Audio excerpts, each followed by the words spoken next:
17 years. That's how long I gave them. The company, the nameplate, the desk with the chipped corner that I never bothered to fix because I thought it was mine forever. 17 years of early mornings, late nights, cancelled vacations, missed birthdays, and back-to-back quarterly reviews. I gave them loyalty, silence, and results. And one Monday morning, they gave me a cardboard box.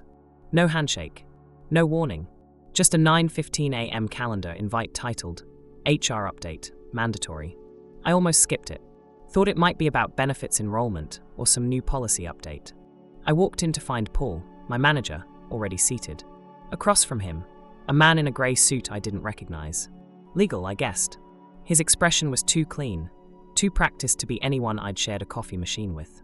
"Jacob," Paul said, "please have a seat." I didn't sit. "What's this about?" I asked, already feeling the weight in my chest. You don't survive in operations for nearly 2 decades without sensing when a building is about to collapse. The man from legal glanced at a folder. "Due to internal restructuring, your position has been eliminated, effective immediately." I didn't hear the rest. My heartbeat was too loud, like a bass drum pounding behind my ears. Paul kept his hands folded, eyes fixed on the table. Coward. He didn't even have the decency to look at me. 17 years, Paul, I said. You couldn't even say it yourself? He cleared his throat. This isn't personal, Jacob. It's just business, I finished. Right. You know what hurts worse than getting fired? Getting erased by someone you trained. They gave me 10 minutes to clear my desk. 10. I walked back to my office in a haze. Co-workers didn't make eye contact. A few glanced up from their screens, then quickly back down. The silence was worse than any goodbye. I packed the box slowly. Framed photo, desk lamp, the little world's best dad, coffee mug from my daughter, my grandfather's fountain pen. I paused at the bottom drawer. That's where it sat, the small leather notebook. It looked like a journal, but inside, it was something else entirely. The door creaked open. Jacob. It was Lisa from HR. Her voice was soft, like she was afraid I might shatter. Do you need help carrying that? I shook my head. I've carried heavier. She nodded and stepped back. I tucked the notebook beneath the photo frame and closed the box. As I walked out of the building for the last time, I passed the wall with all the team photos, holiday parties, product launches, anniversaries. Smiling faces. My own in a few of them, already beginning to fade. My name is Jacob Damon. I'm 42 years old, or I was at the time this all began. For nearly 2 decades, I worked in operations at Quietest Systems, a mid-sized tech firm that thought it was bigger than it was. My role was vague on paper, but precise in practice. I was the guy who kept things running. Budgets, processes, logistics. You name it. But I wasn't just a worker. I was a watcher. You see, over the years, I watched things. Not just numbers on spreadsheets or deadlines on calendars. I watched people. Paul, especially. He started changing about 4 years ago. He got quieter in meetings, but louder in decisions. Started parking his new BMW in the farthest corner of the lot. Told people it was because he liked to walk. I remember one morning, I came in early, around 6:45. Caught him in the break room, talking on the phone. No, we'll route it through the second vendor. Yeah, same dummy code. I've got it covered. He hung up fast when he saw me. Gave me a nod. Didn't even pretend to smile. I watched his patterns. Expense reports. Vendor lists. Conference call logs. I noticed how new consultants showed up each quarter, billed for the same vague advisory services. I started cross-checking. That's when I started the notebook. Every time something didn't add up, I wrote it down. Dates, names, email subjects, account numbers. Not because I was paranoid, but because after 17 years, you learn one thing. Power doesn't always come from a title. Sometimes it comes from silence. And silence keeps receipts. One entry from 3 years ago. Invoice number 2189 paid twice. Same vendor.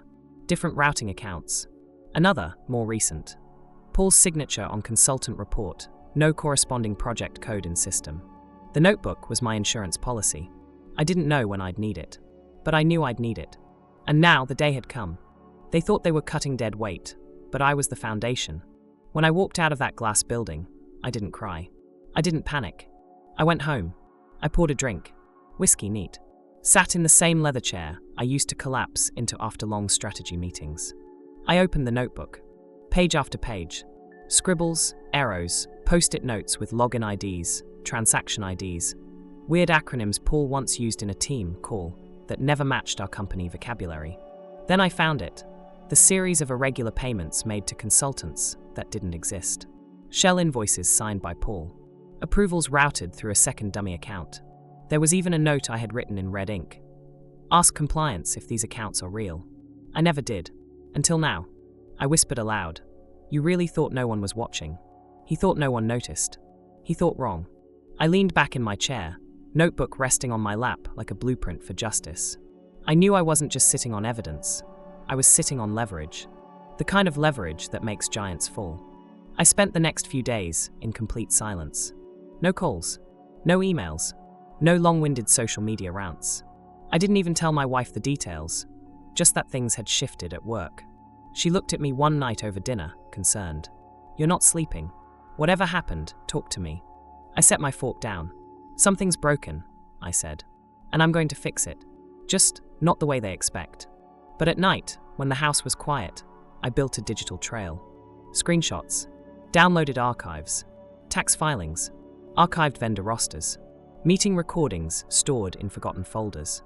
Anything that tied Paul to the phantom vendors he'd approved.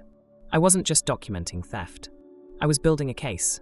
I called one person, Tony, a former IT guy who'd left a year ago on bad terms. Jacob, he said when he answered the unknown number. I need access to the legacy back-end, I said. The one Paul swore was decommissioned. Tony let out a dry laugh. Didn't delete a thing. I still have admin logs. What's going on? I'll explain one day. For now, send me what you've got. I knew the servers. I knew the old passwords. I knew where IT stored access logs, and how to get in without leaving footprints. Years of operational oversight had made me invisible. Now, I was a ghost with a grudge. I set up folders, encrypted backups, redundant cloud links. I knew better than to rely on one copy. You don't work in operations for 17 years without learning how a company breathes. I even reached out to another former employee, Rena, who had left compliance 6 months earlier. She met me at a coffee shop. Tell me you're not pulling me into something illegal, she said, half joking.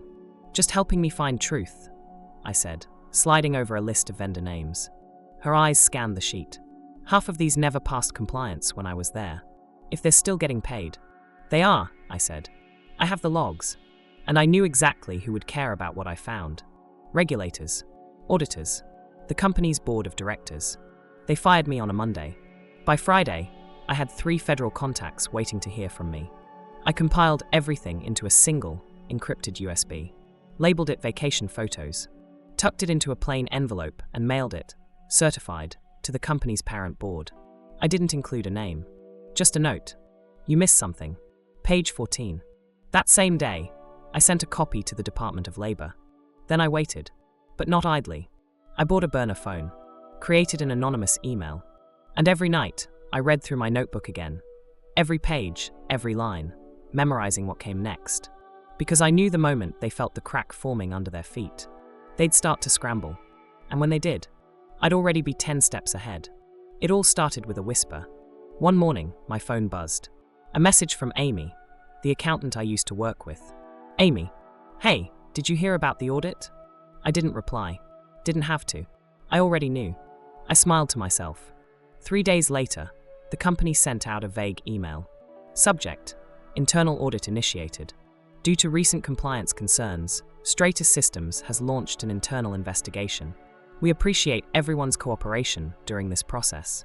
The usual corporate spin, but I saw right through it. Paul was suddenly on leave. No official explanation, just rumors about stress and personal matters. That night, I got a text from Rena, my old assistant. Rena, Paul's losing it. He trashed his office. IT cut his access. Me. Seriously? What happened? Rena. The audit team found the fake vendors, the bogus approvals, the money trail. Everything's collapsing. I swallowed hard, but felt a fire ignite inside. Turns out some of those shady payments were made using my login. Paul had gone further than I thought.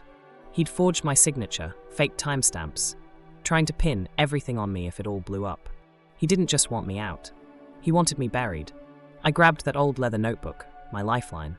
Every forged invoice, every suspicious email, every backdoor login was documented in there. That notebook wasn't just proof, It was my weapon. Later that week, I met Amy for coffee. "Jacob, this thing is bigger than just Paul," she said quietly. "There might be others involved, or at least people who knew and looked the other way." "Figures," I said, stirring my black coffee. "The higher up you go, the dirtier it gets." Amy looked around, lowering her voice.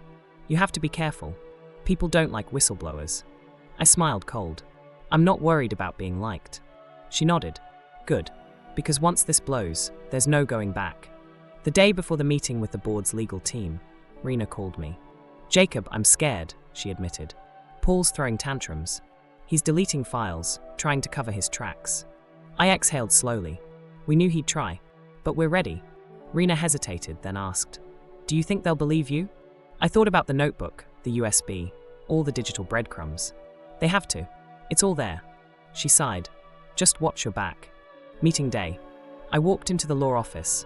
Glass walls, sleek tables, the kind of place where decisions get made behind polite smiles. Across the table sat 3 people, 2 board reps and the outside counsel. No Paul. I slid the USB across the table.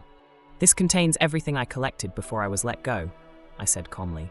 17 years gave me perspective and access. The older board member adjusted his glasses.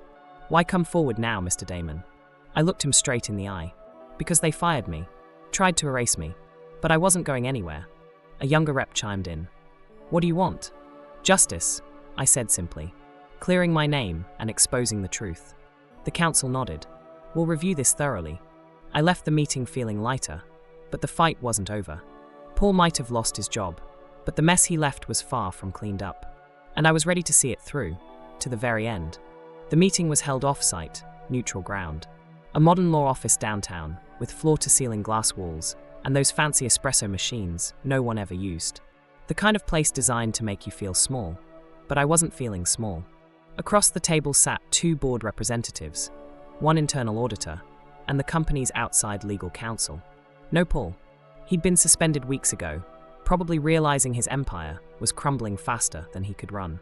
I slid the USB across the polished table, then placed a neat stack of printed reports next to it.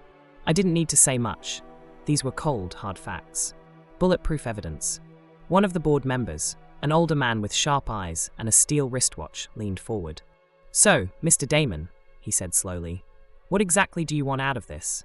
I took a breath, steady and calm. "I want my name cleared," I said. "A formal statement from the company absolving me of any connection to Paul's fraud. I want it in writing, published if necessary." There was a pause. The lawyer flipped a few pages silently, while the auditor scribbled notes. "And," the board member pressed, "I want compensation," I continued. "A one-time payout for the proprietary process improvements I created. The systems I designed that made this company millions. Efficiency measures, audit automation, process flows. They used my work every day without credit or payment beyond my salary." Another pause. The room was quiet, heavy. One of the younger board reps cleared his throat. "You realize how unusual this is, right? To come in with demands like this." I nodded. "Maybe. But after 17 years, I learned how to hold my ground." The lawyer finally spoke. "Mr. Damon, your evidence is compelling. The payments, forged approvals, fake vendors, these are serious violations. Your documentation not only exonerates you, but points to gross misconduct." I nodded again.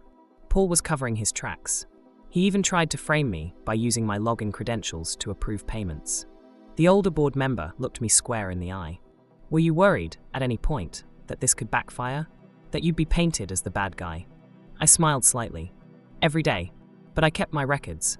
My notebook, digital trails, everything. I knew the truth would come out." There was an unspoken respect in that room now. I wasn't the victim. They were realizing I was the one who had saved them from a much larger disaster. The board members conferred quietly for a few minutes. 3 days later, I received an official letter, a written apology, a formal clearing of my name, and a settlement check in the high 6 figures. I signed a non-disclosure agreement. Paul, he was indicted. Wire fraud, document falsification, embezzlement, the works. Turns out, he'd been stealing for almost 5 years. They never would have found out if they hadn't fired me. As I tucked the settlement letter into my briefcase, I thought. They built an empire on shortcuts. I built mine on memory. Walking out of that law office, I felt a weight lift off my shoulders. I wasn't just a former employee. I was the guy who kept the company honest. And now, I had a future no one could take away.